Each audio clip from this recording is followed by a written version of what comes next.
L'alcoolisme, c'est une maladie dont on ne se défait que difficilement. On dit que le sevrage de l'alcool est l'un des plus difficiles.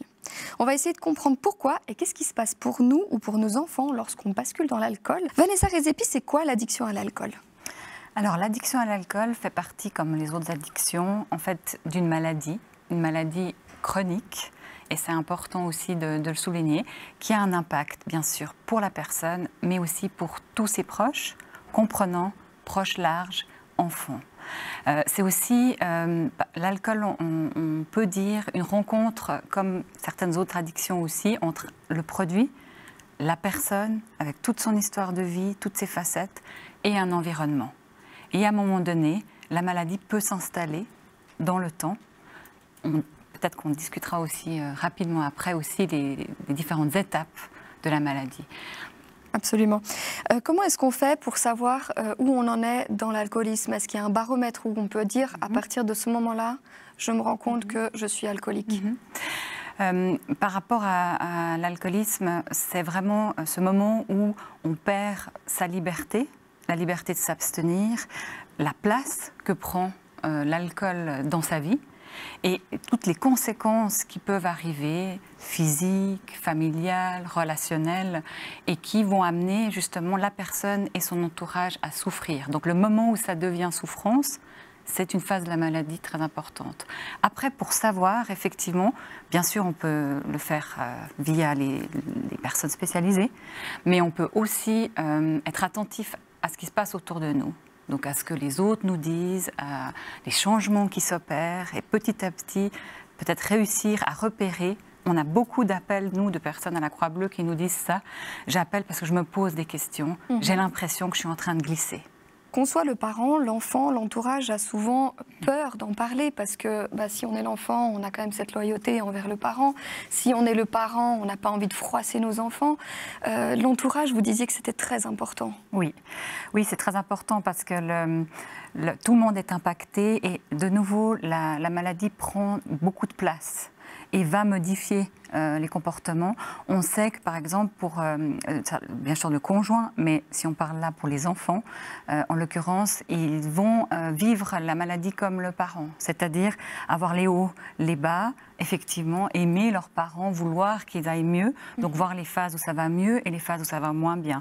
Et pour un enfant, ça peut prendre aussi trop de place. Si on pense à son développement, il a besoin de pouvoir aussi se concentrer sur lui, finalement, respirer, être un enfant comme les autres.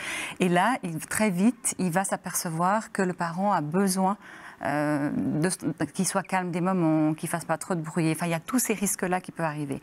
Pour le conjoint et les proches, c'est des adultes, mais ils vont aussi s'adapter à ce qui se passe. Donc la maladie, vraiment, impacte tout le monde.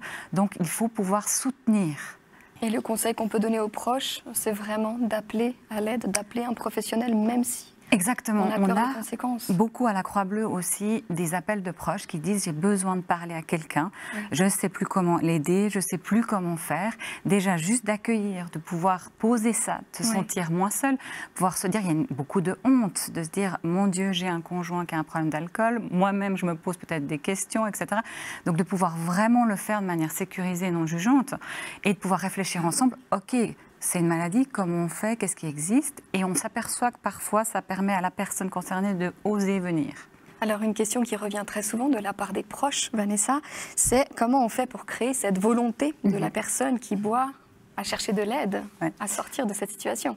Alors, c'est tout l'aspect motivationnel, c'est-à-dire, ça, c'est ce qui peut être beaucoup travaillé aussi avec les professionnels ou avec les lieux de soins. Mais en tant que proche, déjà, on ne va pas jouer ce rôle-là. Donc, souvent, les proches qu'on a au téléphone, on les encourage à dire d'abord vous-même, comment vous êtes aussi, comment ça se passe pour vous, se centrer un peu sur soi et pouvoir exprimer ses besoins à l'autre. C'est-à-dire en disant, là je suis inquiète, là ça va plus, et d'arriver dans ce positionnement-là. Parce que souvent les proches sont tétanisés en disant... Et puis on culpabilise aussi de voilà, je ne peux pas l'aider, pourquoi est-ce qu'il a ce problème ou elle a ce problème, et puis jusqu'où je peux aller, et puis surtout, il ne faut rien que je fasse, sinon...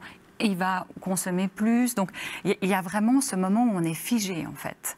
Et donc, l'idée, c'est de pouvoir débloquer ça, donc déjà avec la parole, et un lieu où on puisse parler de ça. Ensuite, moi j'ai envie de dire, par rapport à ce que disait Anna, la partie médicale est nécessaire, donc c'est quelque chose, nous on travaille vraiment en complémentarité avec le réseau de soins.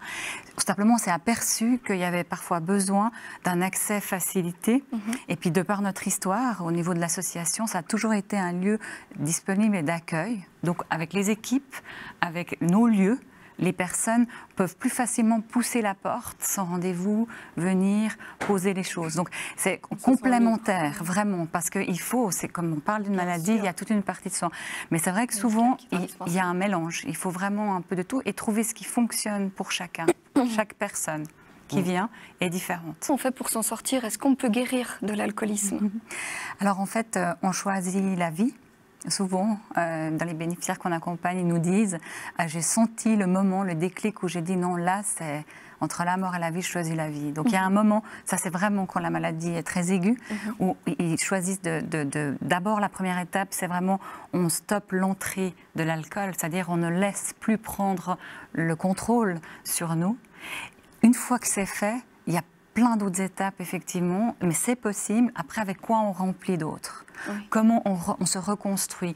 Comment on va apprendre à gérer les émotions sans cette aide-là, puisque c'est fait comme ça. C'est un produit qui permet une sorte de couvercle magique sur des émotions douloureuses. Temporelles, voilà, ou sur des émotions positives exponentielles. Hein. Il y a les deux côtés tout le temps. Donc on peut autant consommer pour se récompenser, pour fêter, que pour oublier et atténuer, simplement juste vivre moins douloureusement. Mais donc il y a plein d'étapes. Et donc oui, on peut, on ne parle pas de guérison, on parle plutôt de rétablissement. Ça veut dire on vit avec la maladie et on s'installe dans une sobriété, c'est-à-dire que le produit n'a plus d'impact, tant psychologique, physiologique. Physiologiquement, c'est pas ça le plus long. C'est surtout la partie neurologique, psychologique et des fois les liens. On doit reconstruire sa famille, son couple, sa parentalité ou pas, enfin voilà, et retravailler, retrouver un sens vraiment à sa vie. Nous, on est très frappés par cet aspect-là, vraiment chez les personnes qu'on accompagne. Donc c'est possible. Philippe Frey, porte-parole de la Croix-Bleue suisse, expert en prévention et intervention dans le domaine de la violence et papa d'ailleurs de 2 enfants, a écrit un livre que je vous présente ici, c'est Elena entre en jeu.